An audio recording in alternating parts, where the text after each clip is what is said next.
You're listening to episode 56 of the Journey to Launch podcast. How one couple is using their resourcefulness, travel hacking, house hacking, and everything they can to reach financial independence. T-minus 10 seconds. Welcome to the Journey to Launch podcast with your host, Jamila Souffrant. As a money expert who walks her talk, she helps brave journeyers like you get out of debt, save, invest, and build real wealth. Join her on the journey to launch to financial freedom in 5, 4, 3, 2, 1. Hey journeyers, welcome back to another episode of the Journey to Launch podcast. This is episode 56, and today's guests are a couple who are just killing it on the journey to financial independence. Their names are Amon and Christina Browning, and you'll hear a bit how I met them, or I'd say virtually met them, through a mutual acquaintance, or I would say friend, a friend that I met through the FI movement online, and she put me onto this, and I'm so happy that she did. She put me onto this lovely couple, and they are traveling on the journey to FI, and I wanted to talk to them because I thought that their platform, so they have a YouTube channel, which we'll talk a bit about in the interview, was just so good. It talked about the ways in which they helped to increase their income, be smarter with their finances, and they're sharing that for other people to do the same. Now, they're only 3.5 years away from reaching financial independence. And I just thought that was great to talk to someone who was really close to hitting that goal. So Christina and Amon, just a little bit more about them. They have the YouTube channel, Our Rich Journey. They are parents of a 9 and 11-year-old, and they currently live and work abroad in Japan, but are originally from California. We'll get into their background and how it is that they even got to Japan and what they did to accelerate their journey. So I think you'll really enjoy this interview. But before we get started, if you are loving the podcast, as I usually say, please continue to share this with your family and friends. This is how we get the podcast more out there. So send them a text with the podcast, tweet, Instagram, Facebook, whatever it is. Just share that you're listening to the episode. Tag me if you like so I can see it. Let me know that you're sharing it. I really appreciate it. And I love seeing that. And I love seeing your thoughts on each episode. So I'm Journey to Launch on Instagram, Twitter, and Facebook. Don't forget, you can also join the Facebook community. That's at journeytolaunch.com/community. And if you want the episode show notes for this, you can go to journeytolaunch.com/episode 56. All right, let's get into this wonderful conversation with Christina and Amon. Hey journeyers, I'm really excited to talk to today's guests, Amon and Christina Browning. Hi guys. Hi. How are you guys doing today? We are doing great. We're so excited. Thanks for having us. Yeah, and just a background of how I found out about you guys and why I wanted you on the show. So we have a mutual FI friend, someone on the journey, D-Dan, who is in the Japan Choose FI group, who told me about you guys. And she said, you need to talk to this couple. I think you'd be interested because they know I'm always looking for people of color and diverse voices to talk to. So she was just like, you should talk to them. And I looked you up. I looked up your YouTube channel, which we'll talk about in a bit. And I was just like, wow, you guys really get it. You get the whole FI space and you explain it in such a relatable and down to earth way. So I was like, they need to come on the show and talk about their journey and what they're doing. Oh, thank you. Thank you. I mean, we've been talking about this subject for a very long time and YouTube just made a lot of sense. Right. And so your YouTube channel is called Our Rich Journey. So right away you have journey in the title of your name. So that was like a complete win because I love anything with journey in it. Yeah, I want to get into like what you're doing and why I thought you should be on the show. So you guys currently live in Japan, right? Yes, we've lived and worked overseas between Japan and Spain for about 10 years. Yeah. This is our second time living here in Japan. But before coming here, we lived in Oakland, California. Because you're both from California. Yes, yes. Right. So let's take it back a bit. your story of how you guys started on the path to FI. Like, let's just give a quick background of where you guys currently are and your starting point.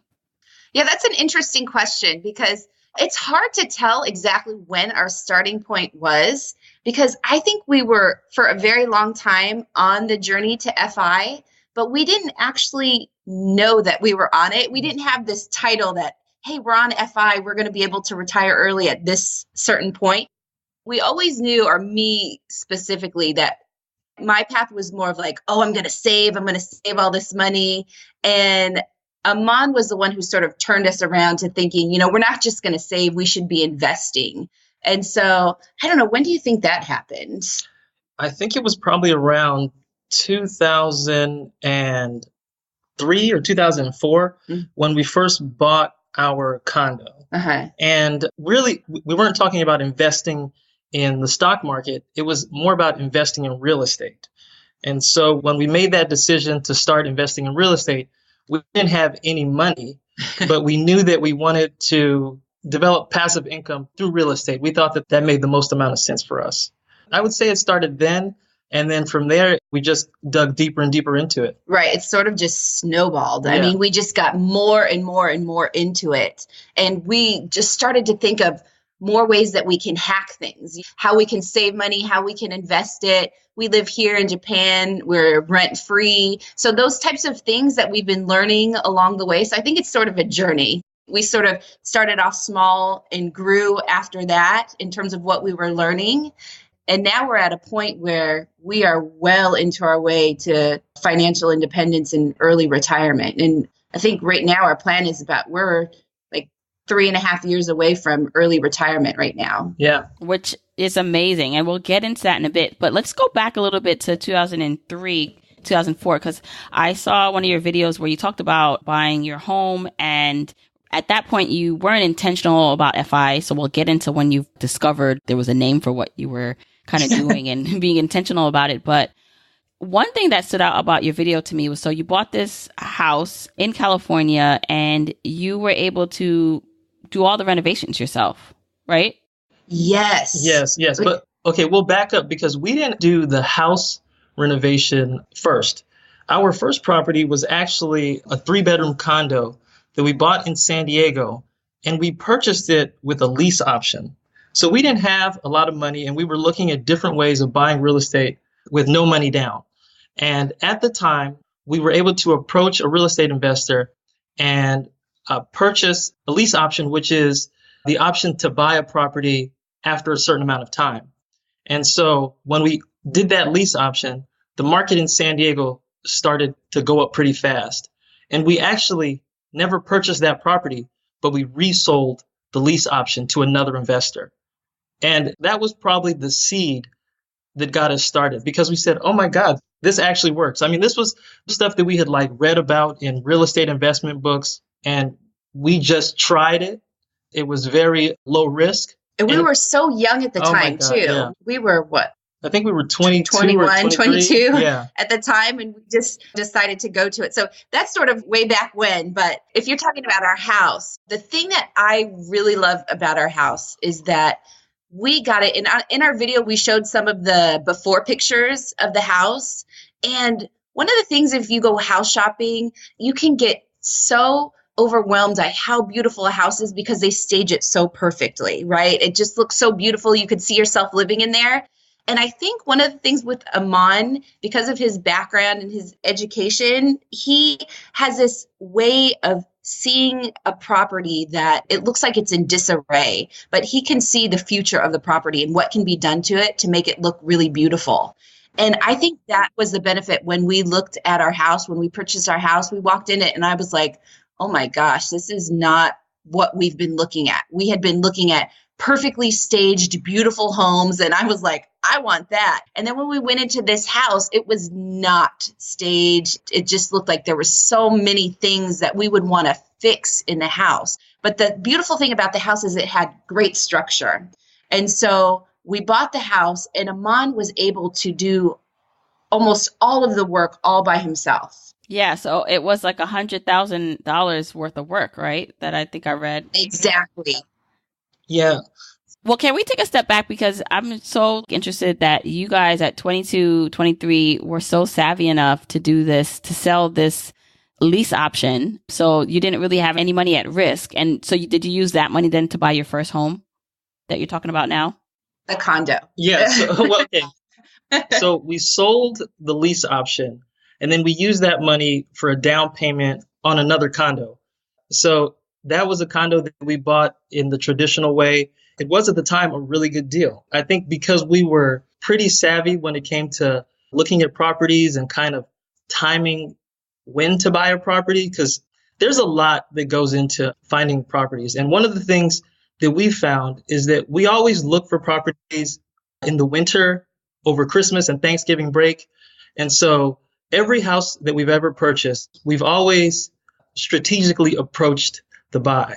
So after the lease option, that's what we started to do. We started to acquire properties. Now, we didn't buy a whole lot of properties, but the ones that we bought, the return on them was significant. But how did you know to even do that at 22? Were you just interested in real estate? You know what? It was Amon's idea, actually. When we had graduated from college, I wasn't grown up. I didn't grow up to think like, hey, you can own property at the age of 21 when you just get out of college and you have a fairly low paying job. I mean, both of us started off with pretty low paying jobs. We weren't making a lot of money. And so it really wasn't on my radar at the time until Amon had said, we should start looking at real estate. And it was really Amon's idea. And then I thought of it and we started talking about how we could do it. And together we sort of brainstormed it. But it was just Amon planting that idea that, you know, we don't have to wait until we're 30 plus years old and we have kids in order to get this started. We can actually start doing it now. Yeah. And it was really about, okay, the sooner we get started, the better off we'll be in the future. I think what it was is that we wanted to be at a certain place in life and we did not have the resources or the money. We don't come from money. So to get started, we knew that we had to be really creative. And we were buying property at a time when there was a frenzy. And I would watch the way people reacted to the market, and I would try to figure out a way that was kind of an alternative approach to that, like shopping during a certain time of the season, looking at the weaknesses in the market, and then figuring out a way to exploit that. I'll give you an example. A lot of people, when they buy their first home, they will try to buy in the best neighborhood with the best schools. And schools in particular is something that I think people put too much emphasis on when they go to first buy a property, because they think that they're going to raise their family in that property forever. But the reality is you're not going to have kids in those schools for a very long time. So with that off the table, I knew that my market for looking for property was expanded even further. So I would go to a neighborhood that was a good neighborhood, but the elementary school was terrible, let's say. But the opportunity to buy at a reasonable price was there. And so it was just little things like that. Thinking about what I'm trying to accomplish in a certain amount of time. Yeah, so like for us, when we're 21 and we don't have kids, we're not thinking, oh, let's get in this best school district, because kids are further down the line. Like we had kids, 10 years later. So we're not thinking we have to get this house because we're going to live here for the rest of our life. We're going to raise kids here. It's our first starter home. And we've moved several times throughout the years. Yeah. So it's about thinking about what's the best fit for you at that moment. And you don't have to look at it for 30 years down the line, purchasing that home that you want to be in 30 years from now. Yeah, and I actually relate to that. And I'm asking because I did it myself. I bought my first property at 22 right out of college. So I get it. I get that drive and foresight of wanting to make things happen. But I know a lot of people are not thinking about it at that age. So kudos to you for doing that. Can you talk a little bit about, this is just quick, like what your profession was? Because you said because of Amon's background, it helped shape and helped you find homes. So did you have something to do with architecture or real estate or anything as a profession? I'm actually an urban planner. So I'm a city and regional planner or urban planner. And I think that has worked to my advantage in a way, because all of our purchases, I always went to the city planning office and I looked at the master plan for the area. So every city has a master plan, and in that master plan, they have neighborhood plans or specific plans for how the area is supposed to develop. So Our first purchase in San Diego was right next to where they were going to extend the trolley line. And they knew they were going to extend that trolley line for 10 years. And so I think my background as an urban planner has significantly helped, especially with location selection. Wow. And so can anyone go pull up those records or ask for that? So if you're not a city planner, can you go to the city office and do that? Oh, certainly. And they're public records. Yeah, you can pull them up online. Just go to your city's master planning site, look up the master plan, and it's all right there. I think that's such a gem because anyone listening that says, oh, well, Amon was like, he has that background, so easy for him. But it's like, you know what? You can also just type in and search your city or towns maybe you don't live in and do this. You might not have the same type of background to see everything that Amon's seen, but you can have a start. It's kind of like a secret thing you can use to your advantage to get a better deal or to make the best decision. So I like that. Thanks for that tip. So you're investing in real estate. You're being smart about not having to pay for rent, right? Because you use properties to then pay for properties, right? Like, so that was very smart of you guys too. Can you just explain how you did that? How we are living rent free, you mean? Yeah. So how you lived rent free back in California. And then I know you guys live rent free now because of your company, but that is like the major part of anyone's budget. So the fact that you've been able to not pay that for a long time, I'm sure has helped you along the FI path, right? Oh, yeah. So I guess we were house hacking before it was called house hacking. Exactly. House hacking probably has a really negative connotation. It just sounds like you're going to go in and like tear something up. But when you're at a certain phase in your life, you're really flexible. So we thought, okay, let's buy this house, but we have all these extra rooms. Let's get roommates. We're never home anyway. All right. So that was one phase in our life. And that was the phase before kids too, Yes. right? Yes. So with us, we had extra rooms. We're like, let's get roommates and they can pay for essentially they're paying for our mortgage. Mm-hmm. And so we rent out the rooms and then we live rent free in that scenario. And that was pre-kids. At this stage, that's not something that we would necessarily do, but it worked out so well for us at the time. Yeah. And then every phase that we moved to, so housing you have to deal with your entire life. So we just figured out different ways to kind of solve that problem. Christina went back to school, and at the university she went to, they provided student housing for graduate families, but they had a resident advisor program there for some of the students so they could get free housing. So we said, oh my God, we got to get into that program. So we applied for that and we became RAs and we got free rent that way. Yeah. We were 33-year-old RAs. Yeah. But we were living rent free. Right. No, that's amazing. And all this was before you intentionally started down the path of FI, right? So this is just you being just smart about some of the choices you were making, saving, but then not really saying, oh, I'm trying to retire early. Yeah. And I think especially when we started and we were getting roommates, one of the important things too that we've always thought about is we are not people that want to flash money and say, hey, we're doing so well off, or we're going to drive really expensive cars and show off money and things like that. We're not concerned about keeping up with the Joneses. And I think with that mentality, it allows us to live in a place and say, hey, let's get roommates and save on our rent. We were still young, but the fact that we could potentially not have roommates and pay for our whole mortgage, that's fine. But we were thinking, let's get roommates, or let's be 33-year-old RAs. It doesn't matter to us how we look as long as we're doing something to move forward. Right. Now, Christina, would you mind just sharing what you do for a living?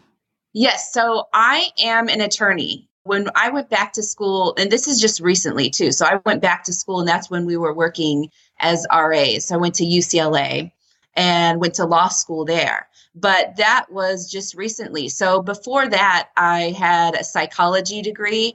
And a lot of the times when we were living abroad, I wasn't actually working. So we were living off of one income. And it wasn't until just recently that I went back to go to law school that we started to develop a dual income household. Did you graduate a lot of debt because of law school too, or did you pay for that? No, I was really fortunate, actually. I got a lot of it paid for through UCLA, but then the same thing about how we talk about hustling, getting our housing paid for and doing all these other things. I was hustling getting private scholarships. So I got a lot of private scholarships as well that helped me throughout my 3 years of law school. So I got a lot of it paid through from UCLA, and then I also got a lot of private scholarships that paid my way through law school. So I was really fortunate. Oh, that's awesome. You guys need to do a YouTube video about that because Yeah. that is something I know a lot of people are just, especially if they want to become a lawyer, like how do they do that without accumulating all that debt? So good job. Exactly. Yeah. At what point did you discover FI? Oh, I think it was about 3 years ago that we started thinking about spending more time with our children.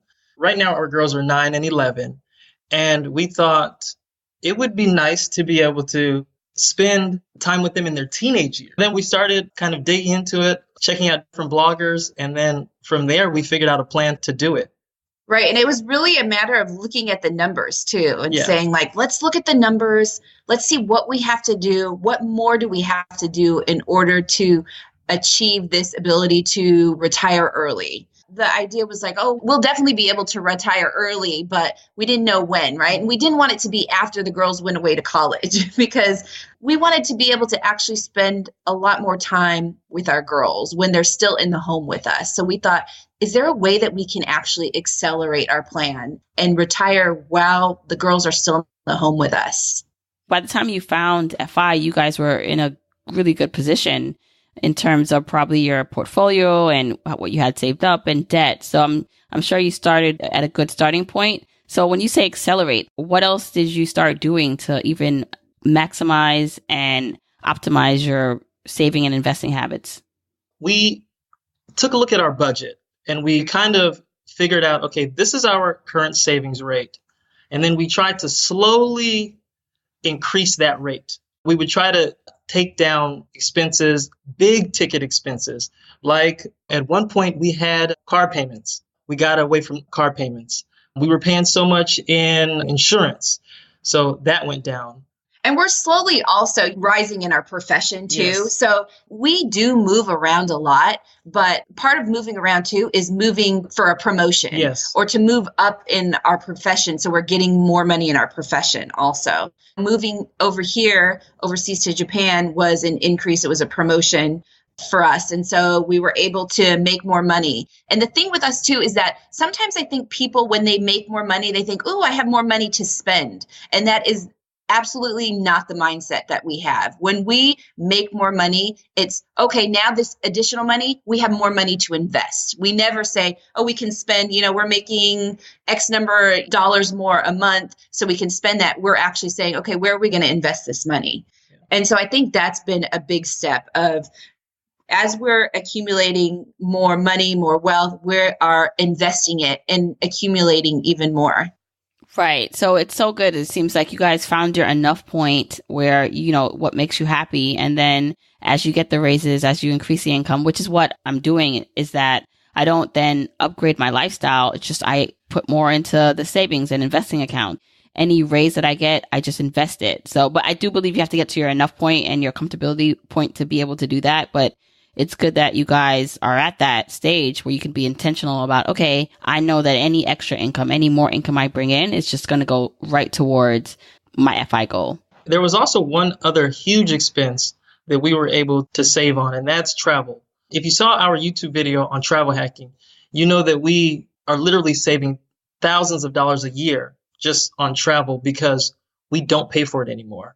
We're able to amass enough points to be able to travel as a family for free. And it's amazing. Most families, a big part of their budget, and people go into debt all the time traveling. We have never done that. Mm-hmm. And I did see that video. So can you talk a little bit about how you're able to do that? I know travel hacking, but let's just talk about it a bit with listeners who are just like, wow, how do I do that? It was like a light bulb moment for us because all this time we had been paying for most things with cash, or we had one credit card that we were using for mostly everything. But we pay off our credit card bill every month. So it wasn't anything that we did differently as far as spending. What we did is that we started to strategically spend on credit cards to get the sign-up bonuses. So I would identify a bonus that had a minimum spend of $3,000, let's say in the first 90 days. And I know that within our budget, we're going to spend a certain amount of money a month. And over the course of 3 months, why not put it on that credit card? And so it really just became just being intentional in our spending on credit cards. And we were able to reproduce that over and over and over again.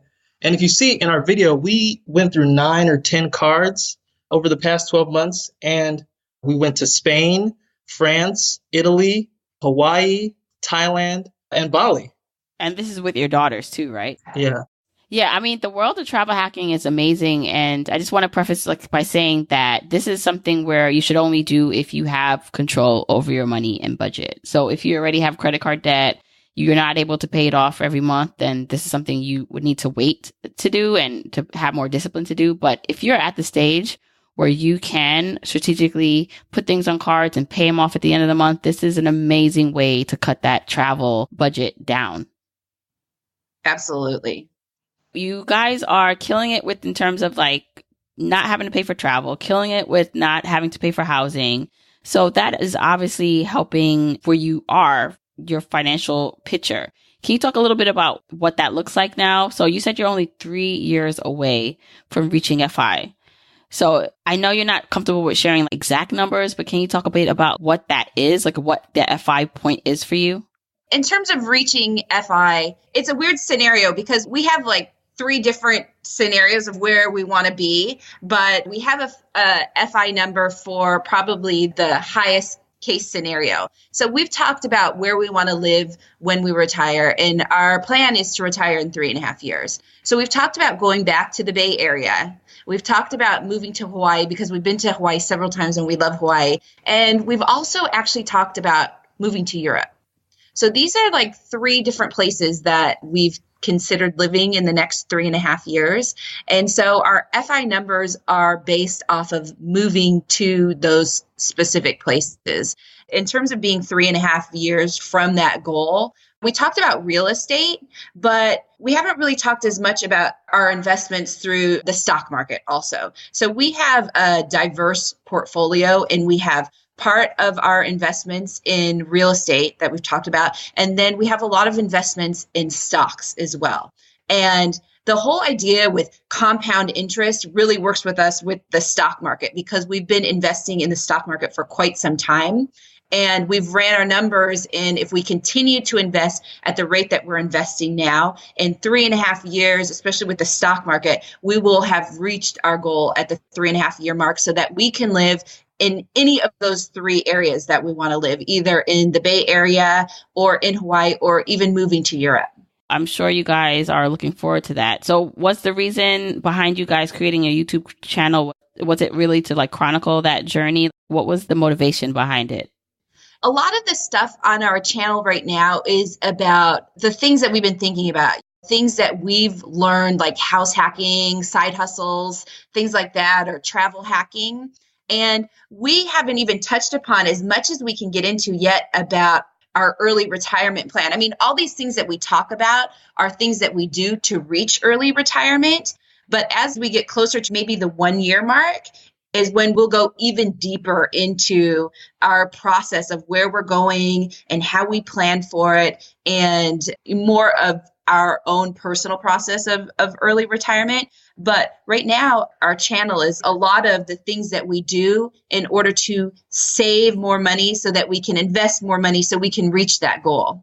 Mm-hmm. And one of those things, like we mentioned before, is that you guys live in Japan right now. So you're working for a company that pays you to be there, right? And they give you a stipend. So how can listeners who are saying, maybe that's something I could get into myself, how can they make that transition or do something like what you did? That to me is the best kept secret. It's something that anyone can literally do. It astounds us that more people don't pursue this, but I think it takes a shift in your mindset. So for a lot of people, they tend to think locally instead of thinking, okay, there may be opportunities around the world. Most people are just kind of focused on finding jobs in their particular area. But if you just put yourself out there and start looking, you will be amazed at the number of opportunities that are overseas. Just from us doing a quick search, we found, I think it was 5 or 6 companies that are hiring abroad right now, and they have thousands of jobs. And a lot of those jobs include housing. So imagine if you don't have to pay for housing, how much more faster you can reach your FI number. So these are jobs that are in all areas. I stress this all the time to my friends when they're looking for work or they're just struggling to get by in the US. I say, have you ever thought about working abroad? Some are open to that and some just don't consider it. My next question to you was going to be, well, maybe people think you have to have a certain type of profession and a certain skill set to be able to do that. And so they think, okay, I'm not going to be qualified. But you're saying there are tons of jobs out there that you can do and you don't have to be necessarily a highly skilled or practiced lawyer or whatever it is to be able to get those jobs, right? Exactly. In one of our videos specifically, we talk about different ways that you can get a job abroad. But I want to talk about one of the ways that we talk about in our video right now. And like I said, we have several different examples, but to talk about right now, there's an example is the federal government. The federal government is the largest overseas employer, the largest United States overseas employer. And they hire so many people to work in all different foreign countries abroad.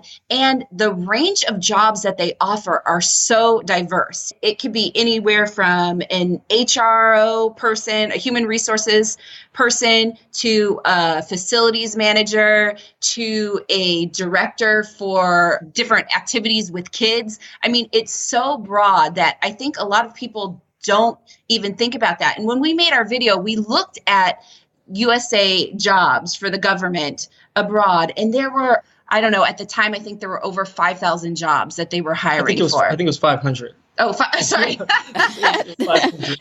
But I mean, there really are a ton of jobs available for people overseas or abroad. And it's just a matter of looking and changing your mindset to think more globally. The videos we mentioned here, I'm going to link it so people can go watch it and see what you guys are talking about. But yeah, I agree. I think that sometimes we're just not thinking about the bigger picture or very comfortable. They're comfortable in what they know. And so the thought of moving somewhere else, and especially another country, is scary. But if you can elevate yourself out of that mindset and to think further beyond what you know and what you're comfortable with, the possibilities are really endless. Right. Well, I have a question about working abroad. So when you actually go to the countries, do they pay you in equivalent to what you'd get paid in the US, or is it kind of according to the place you're going? So like Japan, like is it HR person have the equivalent salary that they would there have, I don't know, New York, or how does that work? So most of the companies that we highlight, they're US based companies. So they'll usually send you overseas for a certain amount of time, let's say 3 to 5 years. But the idea is that you're going to make your money and go back to your country. So the money that you make in that overseas location should be worth the same when you take it home. So yes, they pay us the same amount of money that we would make in the US, but we have this added benefit of free housing. And it's not like they lower your salary because you're getting free housing. You're getting your normal salary and housing in addition to that. Mm-hmm. Right. I hope that some people get encouraged to really look into that, because it does seem like a really good way to go, especially if you feel like you can't find jobs here or you're priced out of the market or just having a hard time. So that's good. Exactly. Now, another thing you talk a lot about is side hustles, which I also loved because, again, it attacks like that income problem. So if you're a high earner, great. You can probably find ways to now cut back on things you don't need and then save more money. But if you are maybe mid to low income, and I mean, anyone can do this, even if you have a high income, but you talk about side hustles. And I love the fact that you gave specific examples of random side hustles that anyone can do that doesn't cost a lot to invest up front. Can you just touch upon that? We always recommend doing a side hustle that you enjoy. So, and something that highlights your skills. We talked a lot about Fiverr.com. It's a site where you can do different jobs like doing websites or doing graphic design or doing voiceovers. It's kind of like an online marketplace for skills.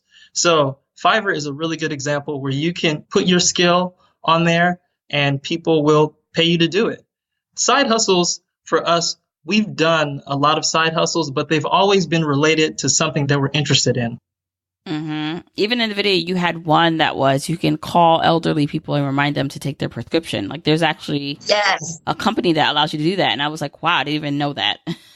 Right? We talk about you can be a delivery driver for Amazon too. That will require you have a car. We talk about you can do things with dogs on rover.com, but you have to tailor it to your schedule and the resources that you have. And Playa was a great example too of calling elderly people, right? So if you don't have time or if you have kids, for example, and you're less likely to be able to go out and drive and deliver things for Amazon, for example, you can find different ways or side hustles that you can do from home. And Playa was a great example of calling elderly people, reminding them to take your prescription. So in addition to doing things that you really like, it's like managing a side hustle that works with your schedule and your circumstances.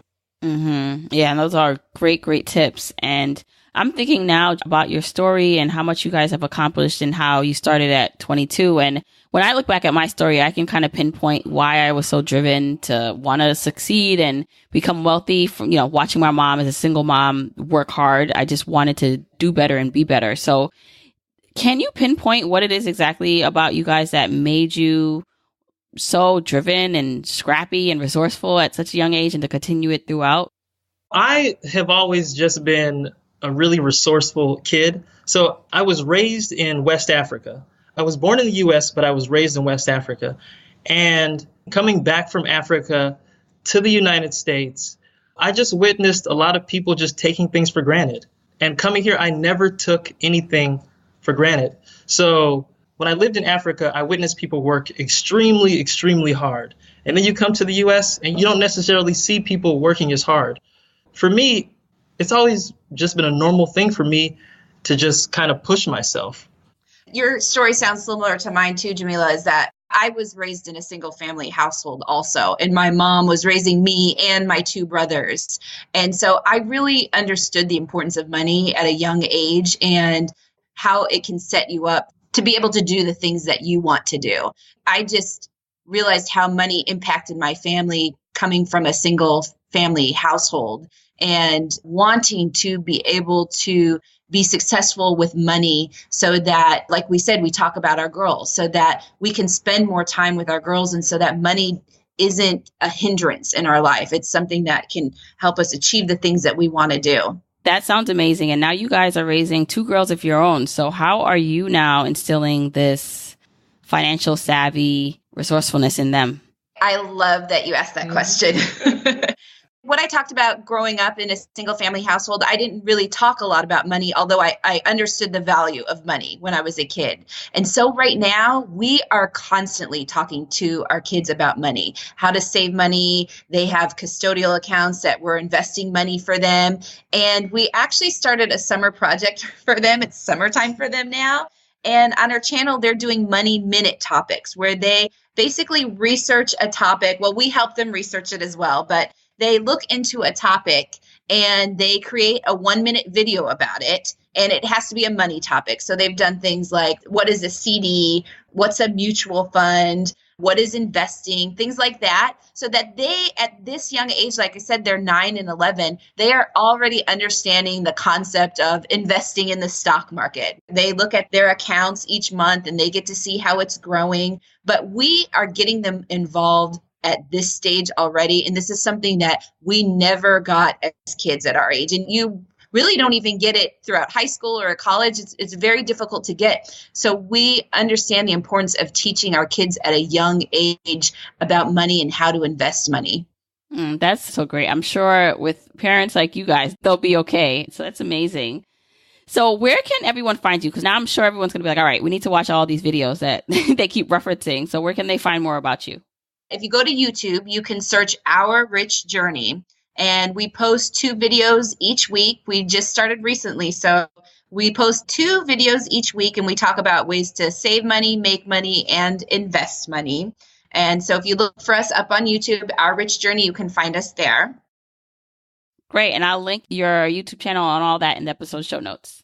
Oh, perfect. People find us there. We just have to do the plug for please subscribe. If you find us on YouTube, please subscribe to our channel. We're trying to really make it grow and really get the word out about early retirement and how to invest and save money.